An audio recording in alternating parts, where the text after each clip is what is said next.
Time now for our Critics Corner. Neil Zorn is back from the Delaware County Times. Neil, welcome. Hello, it's always great to be here, and especially during Hockey Week. Hockey Week. I have a 5-year-old hockey player in my family. He just gets out on skates, plays against 8-year-olds, and if they check him, he goes and trips them with his stick. Well, that's what makes hockey players so tough. He's already a Broad Street bully, and he lives in Maryland, though. Well, we'll teach him well. We'll teach him well. You brought a lot of stuff to talk with about this week. There's a lot happening in theater, and it's all good, and it's all funny. So I know we want to do a preview first of the Book of Mormon, and the reason we're doing a preview is because it's bound to sell out. Right. I love that it's at the Forest Theater, first of all, which is an underused theater, but more than that, it is by the writers of South Park. It's a spoof on everything. It's not just, Mormons are not the ones who get it. All religion gets it. And it's hilarious because it has songs that just make fun of everything. And two Mormon missionaries go to Uganda. It's not for the faint of heart. Yeah, I've seen this show, but it's amazing. Yeah. It's one of the most fun that I've had at a show in a long time. And that goes with the season right now, because in Princeton right now, a very different style of comedy. They have the Beaumarchais plays, which we know as operas, The Barber of Seville and The Marriage of Figaro. Right. But they're being done as plays, as they were originally written. They have a magnificent cast. Adam Green, who plays Figaro, is just like adorable.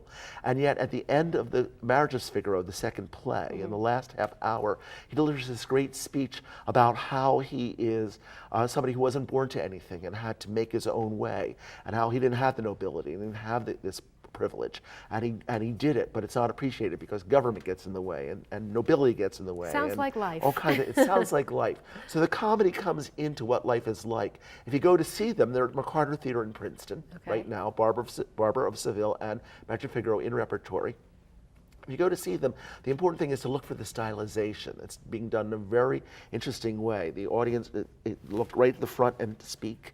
They don't speak to each other, they speak to the front. There's a lot of posing. And what that does is there's some moments that are just amazingly funny. And then because somebody was hurt during the moment, it focuses on that person just looking sad or upset. And it just shows what life really is, because it shows that while everybody else is happy, here's this person whose life has been ruined by this. I don't want to say sounds really cool to hear somebody's life has been ruined, but yes, it sounds really cool.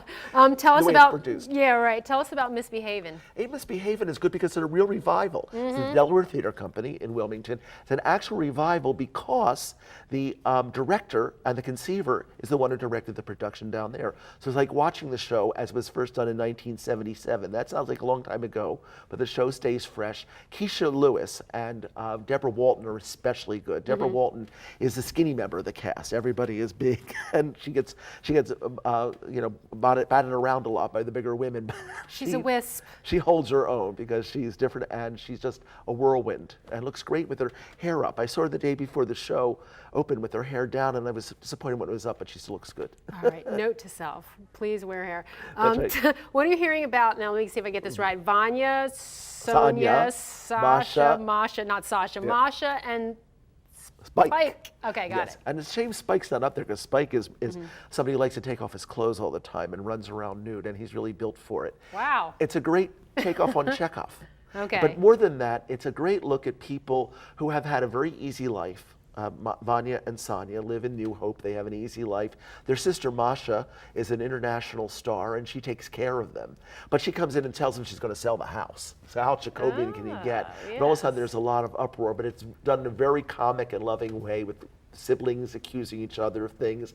A masquerade party in which everybody's supposed to go as a Snow White character that Masha has decided everybody's going to go as a Snow White character. But one of the sisters, Sonia, decides she's going to go as Maggie Smith on the night she loses the Oscar in California Suite. And she does a whole Maggie Smith impersonation during her whole second act, and it's fantastic. Grace Gunglevsky, who is a great local actor, is fantastic as Masha, better than Sigourney Weaver was, just like Keisha Lewis in Ain't Misbehavin' is better than Nell Carter was. Wow, well, this is a great endorsement. So quickly before you go, the box office, it's so much fun already. What's going on this weekend? Well, you know what? I still think the number one one film is still Captain America, and I still think it's the best film. da-da. And I did see some other films. I saw Cuban Fury, which is a little bit of fun. And you have to like that type of British comedy. It's about a kid who took dancing lessons and was a salsa star when he was a little boy and got teased and bullied, so he stopped doing it. And now here he is doing it again when he's 35 years old.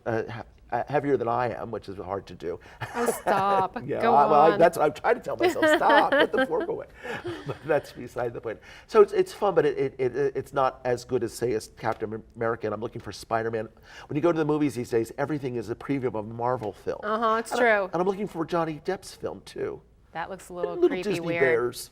Well, The Disney bears of coming down the mountain. I look forward to talking summer movies all the way through because I'll be at all of them. Near Zoran, thank you for Well, thank coming you, back Lauren. again. Thanks so much. Always great to be As we here. go to a break, let's look at some of the new movies in the theaters and on DVD this week.